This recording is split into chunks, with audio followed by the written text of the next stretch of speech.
आप सभी स्टूडेंट का बहुत बहुत स्वागत है। आज हम लोग क्लास 8 का इतिहास आधुनिक भारत का अध्याय 4 उपनिवेशवाद और आदिवासी समाज के अभ्यास प्रश्नों को देखेंगे। तो यहाँ आप लोग को हम थोड़ा सा पहले समझा देना चाहेंगे उपनिवेशवाद क्या है। ठीक है, देखिए, जब कोई विकसित देश किसी अल्प विकसित मतलब जो कम विकास किया हुआ देश है उस पर अपना पैसा लगाता है तो उसको उपनिवेशवाद कहते हैं। ठीक है, कहने का मतलब कोई दुकान फैक्ट्री फैक्ट्री वगैरह लगाता है। ठीक है, और उसका व्यापार वहाँ पर उस देश में बढ़ते जाता है।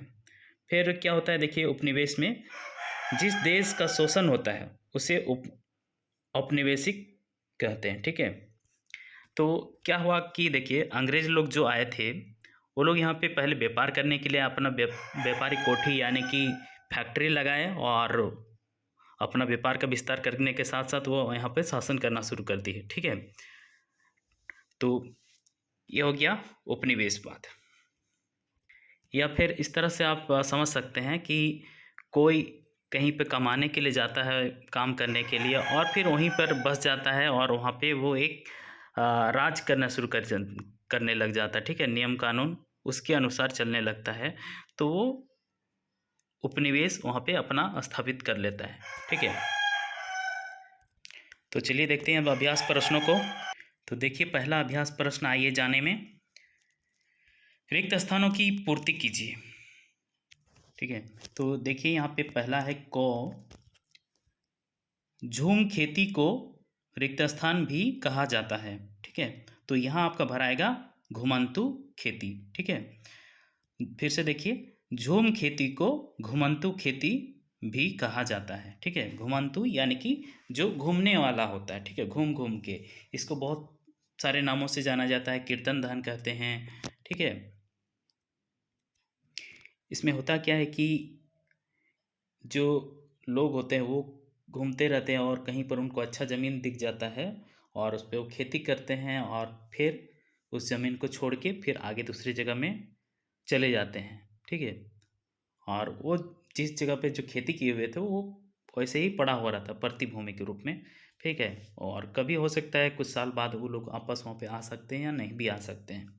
ठीक है, अगला देखिए, ख नंबर, मुद्रा की सुविधा नहीं होने के कारण रिक्त स्थान का प्रचलन था। ठीक है, यहाँ पर देखिए, मुद्रा कहने का मतलब है पैसा या जो भी दौलत है आपका। ठीक है, जिससे आप लेन देन करते हैं, है ना, तो हम लोग पैसा से ही करते हैं, है ना। तो जब पैसा नहीं था तो लोग लेन देन कैसे करते थे, तो उस वक्त होता था, यहाँ पे आपका भराएगा जैसे वस्तु विनिमय। ठीक है, तो फिर से देखिए, मुद्रा की सुविधा नहीं होने के कारण वस्तु विनिमय का प्रचलन था। ठीक है, वस्तु विनिमय होता क्या है, देखिए, एक वस्तु के बदले में दूसरा वस्तु लेना। जैसे कि मान लीजिए एक आदमी के पास चावल है और दूसरे आदमी के पास में दाल है। ठीक है, तो वो दोनों एक दूसरे को थोड़ा थोड़ा दे के अपना ज़रूरत पूरा कर सकते हैं, यानी कि जिसको दाल चाहिए वो चावल देगा उसको और जिसको चावल चाहिए वो दाल देगा। ठीक है, लेकिन अगर यदि दाल वाला को चावल नहीं चाहिए तो क्या होगा, उन पर मुसीबत आ जाएगा। ठीक है, मतलब परेशानी हो जाएगा। ठीक है, उसको कुछ और चाहिए, जैसे कि मान लीजिए उसको आलू चाहिए होगा। ठीक है, तो आलू वाला को ढूंढेगा, है ना। तो इसमें बहुत सारा समस्या दिक्कत हो जाता था, इसलिए मुद्रा का आविष्कार किया गया, है ना, और इससे लेन देन आसान हो गया। मुद्रा क्या है, एक वैल्यू है। ठीक है, कि वो 1 रुपये का वैल्यू है, 10 रुपये का वैल्यू है, 20 रुपये का वैल्यू है, 100 रुपया, 1000 या 2000। ठीक है, इस तरह का उसमें वैल्यू दे दिया गया है। अगला है ग, चरवाहे रिक्त स्थान के अनुसार अपने स्थान व जानवर बदलते रहते थे।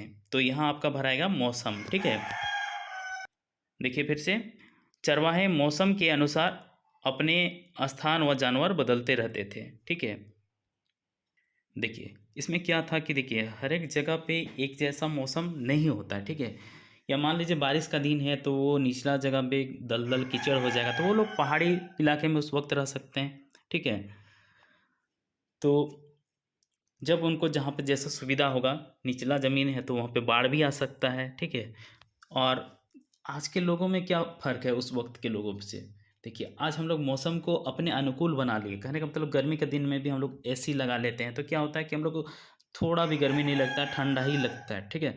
गर्मी के दिन में उसी तरह से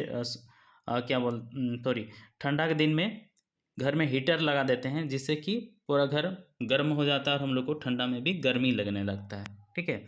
तो ये हम लोग मौसम के अपने अनुरूप बना लेते हैं, लेकिन उस वक्त ये सारी टेक्नोलॉजी नहीं थी, जिसके चलते लोग इधर उधर मौसम के अनुसार भटकते रहते थे या घूमते रहते थे, ठीक है। आगे देखिए, घ नंबर,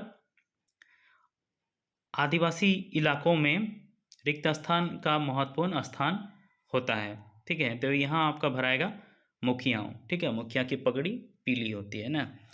तो देखिए आदिवासी इलाकों में मुखियाओं का महत्वपूर्ण स्थान होता है, ठीक है।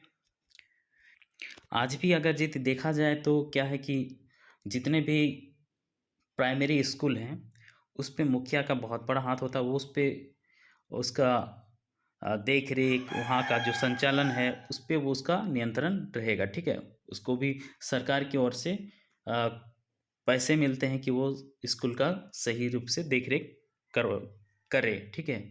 जैसे कि शौचालय हो गया, या फिर वहाँ पर आने जाने का जो सड़क होगा, या फिर वहाँ का जो बागवानी होगा, ठीक है। इसके लिए मुखिया के फंड में पैसा भी आता है। और पेयजल की व्यवस्था वगैरह कराना, जो छोटी छोटी मूलभूत आवश्यकताएं हैं उसको वो करवा सकते हैं, ठीक है। आगे देखिए 2 नंबर में, निम्नलिखित प्रश्नों के उत्तर संक्षेप में दीजिए, ठीक है। तो यहाँ आपका पहला प्रश्न है को झूम खेती का क्या महत्व था। तो इसका उत्तर देखिए, झूम खेती घूम घूम कर की जाती है। इसमें नए जगहों पर खेत तैयार करके खेती करते हैं, और फसल तैयार हो जाने पर उसे काट कर दूसरी जगह चले जाते हैं, और वह खेत वैसे ही खाली पड़ा रहता है, ठीक है। खाली पड़ी ज़मीन पर प्राकृतिक रूप से ह्यूमस, जो कि एक तरह का खाद होता है जो सड़े गले पदार्थों से बनता है, ठीक है, आ जाता है, जो कि खेत के लिए बहुत अच्छा होता है, ठीक है। अगला प्रश्न देखिए, ख नंबर, अंग्रेजों द्वारा काश्तकारों को अस्थायी रूप से बसाने का प्रमुख उद्देश्य क्या था। या फिर इसको इस तरह से भी प्रश्न में देख सकते हैं, अंग्रेज काश्तकारों को अस्थायी रूप से, काश्तकार उन्हें कहा जाता है जो किसान अपनी ज़मीन पर खेती करते हैं। तो इन प्रश्नों का जो उत्तर होगा, देखिए उत्तर में, अंग्रेजों को यहाँ वहाँ भटकने वाले जनजाति जो आदिवासी होते थे, ठीक है, समूहों से काफ़ी परेशानी होती थी। उनसे नियमित रूप से राजस्व वसूली संभव नहीं हो पाती थी। राजस्व वसूली यानी कि टैक्स, ठीक है, जो कर होता है ना, नहीं मिल पाता था। अस्थायी रूप से एक जगह रहने वाले किसानों को नियंत्रित करना आसान था, तथा उससे कंपनी को नियमित आमदनी हो सकती थी, ठीक है। कहने का मतलब जो टैक्स मिलेगा, पैसा मिलेगा, तो उनको फ़ायदा होगा, ठीक है। इसलिए अंग्रेज काश्तकारों को अस्थायी रूप से बसाना चाहते थे, ठीक है। मतलब वो हमेशा के लिए वहीं पर रह जाएं, ताकि उनको इधर उधर मतलब टैक्स लेने के लिए जाना नहीं पड़े। वो लोग अपने आप समय होते ही उनको मिलता रहेगा पैसा, ठीक है। जैसे कोई नौकरी करने वाला को पैसा मिलता है, और सरकार को भी साल में एक बार हम लोग टैक्स देते हैं, ठीक है। या फिर कुछ भी सामान लेते हैं तो कम से कम उसमें 10% सरकार को हम लोग देते हैं, जैसे कि अपने यहाँ सुने होंगे GST।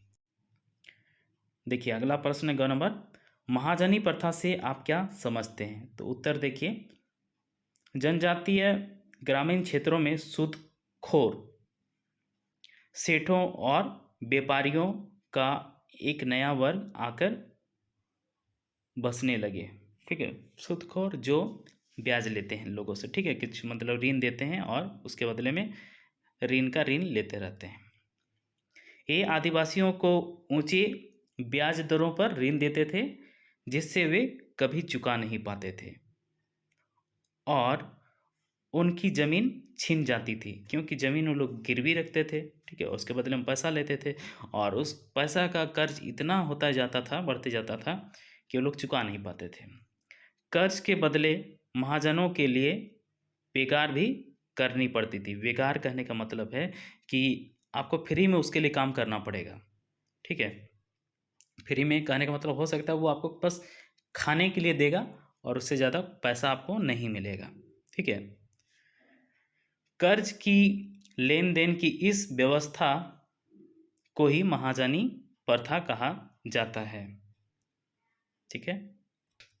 अगला प्रश्न देखिए, संथाल विद्रोह का प्रमुख कारण क्या था? उत्तर देखिए, इस विद्रोह का मूल कारण या प्रमुख कारण कह सकते हैं अंग्रेजों के द्वारा जमींदारी व्यवस्था या उपनिवेशवाद, ठीक है, तथा साहूकारों एवं महाजनों के द्वारा शोषण एवं अत्याचार था, ठीक है। और ये जो संथाल विद्रोह हुआ था, इसमें इसके नेतृत्वकर्ता जो थे वो थे सिधो, ठीक है, और उनके 3 भाई कान्हू और चांद भैरव, ठीक है। ये चारों भाई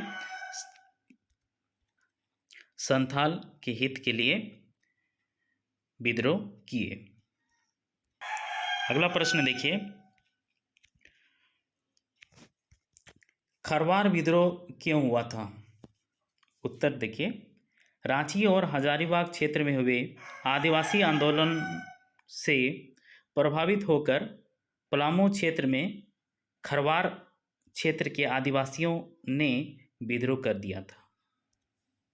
यहाँ मानचित्र में देखिए, बीच में आपका रांची है और ये हजारीबाग ग्रीन कलर में दिखाया गया है, ठीक है। अगला प्रश्न देखिए, सिधो कान्हू कौन थे? ठीक है, सिधो कान्हू दोनों सहोदर भाई थे जिन्होंने संथाल विद्रोह का नेतृत्व किया, ठीक है, सगे भाई थे और इनके 2 छोटे भाई भी थे, चांद और भैरव। हूल दिवस के रूप में मनाया जाता है, तो उस वक्त देखिएगा सिधो कान्हू का ही प्रतिमा या उनका फोटो का पूजा किया जाता है उस वक्त, ठीक है, उन पर माला चढ़ाया जाता है। अगला देखिए, आइए चर्चा करें। इसमें 3 नंबर प्रश्न है, बिरसा मुंडा ने अपने अनुयायियों से क्या आह्वान किया? उनके आह्वान का क्या प्रभाव पड़ा? ठीक है, या फिर दूसरा इसी को देखिए प्रश्न में, बिरसा मुंडा ने अपने अनुयायियों के सामने क्या घोषणा की? ठीक है, दोनों ही प्रश्न एक ही है। तो अनुयायी कहने का मतलब है कि जैसे कोई किसी का क्या बोलते हैं, अनुसरण करता है, या कह सकते हैं कि आप किसी के फैन हैं, जैसे कि आजकल का प्रचलित भाषा में, ठीक है, हम उनको पसंद करते हैं, ठीक है। तो उस तरह से इनके जो उनको जो मानने वाले लोग थे, उनको इन्होंने आह्वान किया, कहने का मतलब है कि उनको कुछ उपदेश दिया और उनको बताया कि लोग आप लोग ऐसा कुछ काम कीजिए, ठीक है। तो यहाँ देखिए उत्तर में, बिरसा मुंडा ने अपने अनुयायियों के सामने घोषणा की कि वे अपने गौरवपूर्ण अतीत को पुनर्जीवित करने का संकल्प लें और आंदोलन द्वारा दिकू और यूरोपीय लोगों को बाहर निकालकर मुंडा राज स्थापित करें। बिरसा मुंडा ने काल्पनिक प्राचीन स्वर्ण युग लाने की घोषणा की। उन्होंने स्वयं को देवता का प्रतिनिधि यानी कि देवदूत घोषित कर अपने अनुयायियों को विद्रोह के लिए प्रेरित किया। देखिए यहाँ पे दिकू का अर्थ होता है जो बाहरी लोग होते हैं, ठीक है, बाहर से जो आए हैं उनको दिकू कहा जाता है, ठीक है। अगला प्रश्न देखिए 4 नंबर, कंपनी शासन के बाद आदिवासी इलाकों पर क्या प्रभाव पड़ा? या इसको दूसरा प्रश्न में इस तरह से पूछ सकता है, कंपनी शासन के दौरान आदिवासी इलाके में क्या बदलाव हुए। ठीक है, तो इसका उत्तर देखिए, कंपनी शासन के दौरान आदिवासी देश की मुख्य सामाजिक जीवन धारा का अंग बनने लगे थे। उनकी विशिष्ट संस्कृति, भौगोलिक अलगाव, पिछड़ापन और आदिम स्वरूप में स्पष्ट रूपांतरण हुआ। अंग्रेजों ने उनकी जमीन छीन ली। वन संपदा जो जीवन का मूल आधार था छिन गया। ठीक है, देखिए जंगल से उनको फल फूल लकड़ी जलाने के लिए मिलता था, ये सब भी अब उन लोगों को नहीं मिलने लगा। यानी कि अगर यदि कोई लकड़ी काटेगा तो उसको भी जेल में डाल देते थे। ठीक है, तो इस तरह का ये काफ़ी अन्याय हो रहा था आदिवासी लोगों के साथ। आदिवासी अपनी ज़मीन खोकर कृषि और औद्योगिक मजदूर के रूप में देश के विभिन्न भागों में चले गए।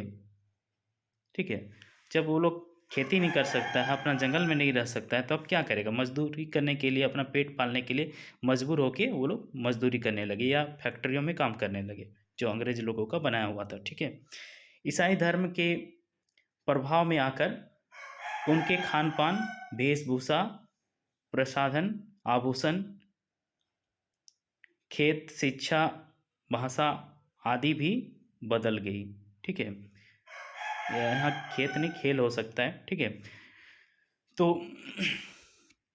अंग्रेज जो हैं, ठीक है, ये ईसाई ही हैं। ठीक है, पूरे विश्व में सबसे ज़्यादा ईसाई धर्म है, उसके बाद मुस्लिम और हिंदू, जबकि हिंदू धर्म सबसे पुराना धर्म है। ठीक है, लेकिन हिंदू धर्म का विकास विस्तार ज़्यादा नहीं हो पाया। ईसाई धर्म बहुत तेज़ी से फैला। ठीक है, और ये भी देखिए अंग्रेज जो आए वो उनका जो धर्म है क्रिश्चियन धर्म, ठीक है, उन्होंने यहाँ पे बहुत फैलाया और यहाँ पे आदिवासी लोगों को क्रिश्चियन बनाने का काम किया। ठीक है, अब जो भी हो, हमारा देश जो है एक धर्मनिरपेक्ष देश है। ठीक है, यहाँ पे कोई भी किसी भी धर्म को मान सकता है, लेकिन कहीं कहीं पे गलत भी होता है कि आदमी को ठग के उसको धर्म परिवर्तन कर दिया जाता है। ठीक है,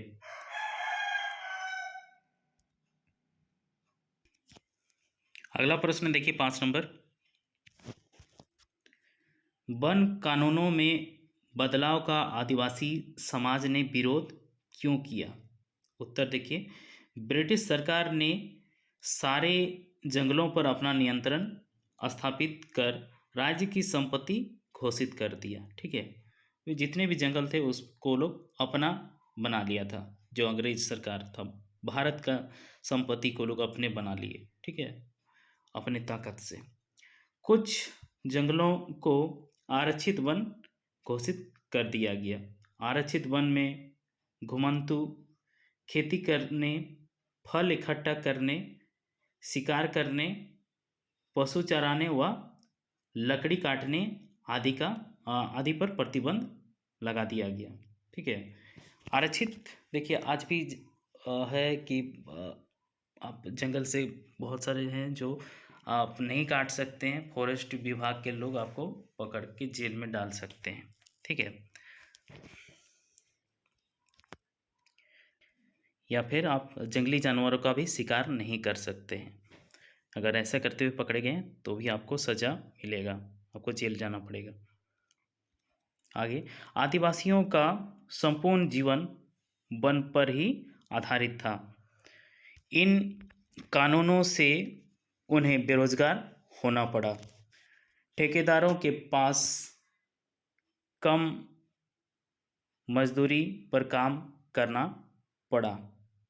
ठीक है, कम पैसे पे भी वो लोग मजदूरी करने लगे। उनकी स्थिति दयनीय हो गई। इन्हीं कानूनों में बदलाव का आदिवासी समाज ने विरोध किया। ठीक है, देखिए जो कानून लगा दिए गए, अब इन लोग का, जो आदिवासी लोगों का जीना हराम हो गया। ठीक है, अपने ही संपत्ति जंगल ज़मीन पे उन लोग का कोई हक नहीं रहा। ठीक है, तो अब एक मरता क्या नहीं करेगा। ठीक है, अपना पेट के लिए, तो उन लोग सरकार जो अंग्रेज सरकार थी, ठीक है, उसके खिलाफ विद्रोह अगला 6 नंबर प्रश्न देखिए, बिरसा मुंडा ने उलगुलान क्यों किया था? ठीक है, बिरसा जिनको हम लोग बिरसा भगवान कहते हैं, उलगुलान का अर्थ होता है क्रांति या विद्रोह। ठीक है, अपने हक के लड़ने का काम। तो उत्तर देखिए, 1895 में बिरसा ने अपने अनुयायियों से आह्वान किया कि वे अपने गौरवपूर्ण अतीत को पुनर्जीवित करने का संकल्प लें। कहने का मतलब है, जो उनका बीता हुआ समय जो था, उसको फिर से उसी तरह से वो लोग आज के जीवन में भी जिएं।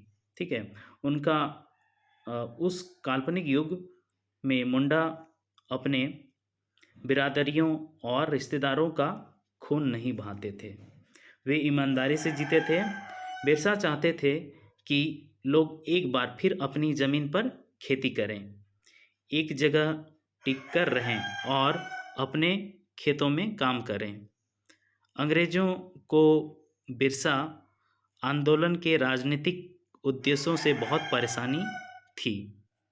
ये होना भी स्वाभाविक था, क्योंकि अब देखिए अंग्रेज़ को जो फ़ायदा मिल रहा था, अब ये बिरसा लोगों को समझाने लगे। ठीक है, और अगर यदि सारे आदिवासी एकजुट हो जाते, तो अब उनको जो लगान मिल रहा था, यानी कि टैक्स मिल रहा था, या फिर जो इनके ज़मीन पे वो लोग कब्जा किए हुए थे, ठीक है, अब वो लोग उसका फ़ायदा नहीं ले पाएंगे। तो उनको तो अब किसी को भी तो थोड़ा सा, अब खाने का जिसको आदत है फ्री का, अब नहीं मिलेगा तो थोड़ा परेशानी तो होता ही है। ठीक है, तो उसी तरह की बात है।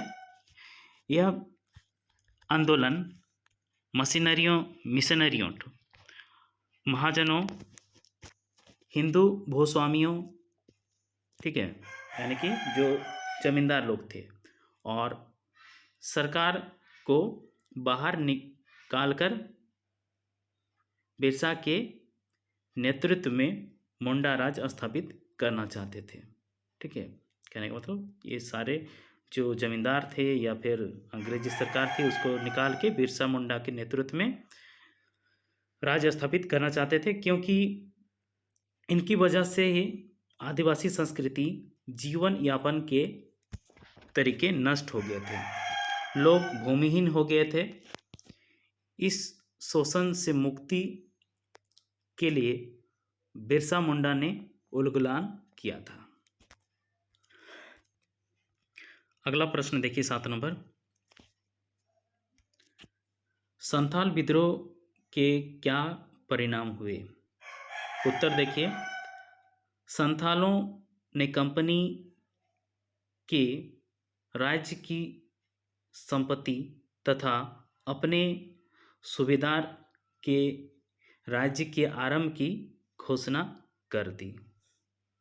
देखिए, संथाल जो थे ये कंपनी राज्य, यानी कि जो अंग्रेज का जो कंपनी था उसको समाप्त करने का, और अपने जो सूबेदार थे उनका राज्य आरंभ करने की घोषणा कर दी। ठीक है, अपना राज्य।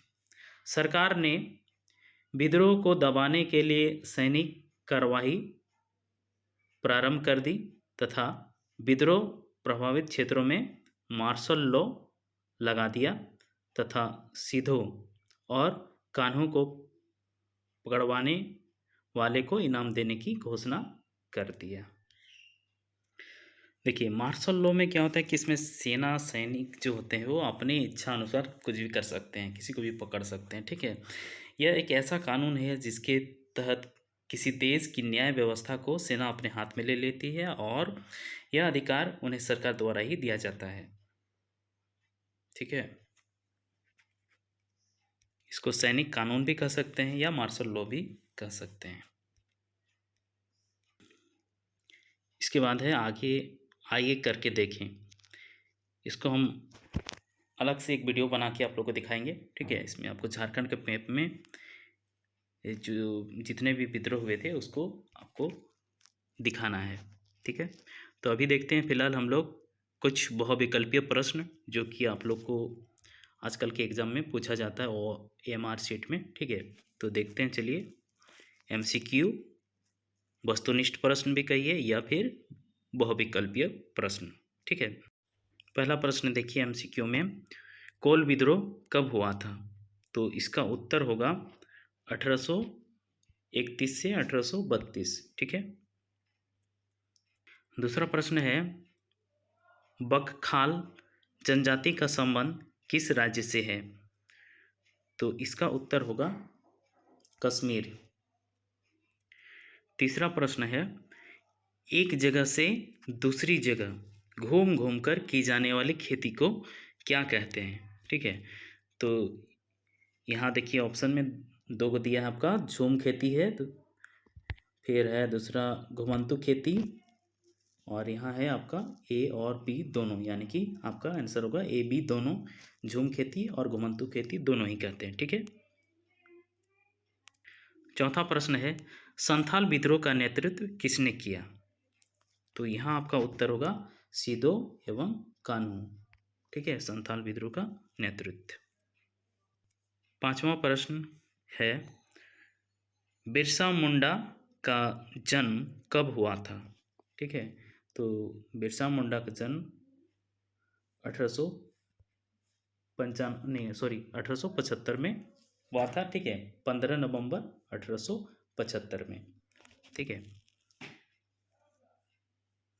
इन्हीं के जन्म दिवस के अवसर पर झारखंड का गठन हुआ और झारखंड स्थापना दिवस 15 नवंबर को हर वर्ष मनाया जाता है। ये पार्ट आपका यहीं समाप्त होता है। मिलते हैं अगले वीडियो में। ठीक है, और आप लोग इस वीडियो को ज़्यादा से ज़्यादा अपने दोस्तों में शेयर कीजिए, लाइक कीजिए, कमेंट कीजिए। ठीक है, आपको और भी जो भी पार्ट का प्रश्न चाहिए, आप लोग प्रश्न क्वेश्चन लिख सकते हैं, पार्ट का नाम लिख सकते हैं, या फिर खुद का नाम ही लिख दीजिए। ठीक है, मुझे भी अच्छा लगेगा कि आप लोग देख रहे हैं। ठीक है, और मिलते हैं, तब तक के लिए टेक केयर, बाय, जय हिंद, जय भारत।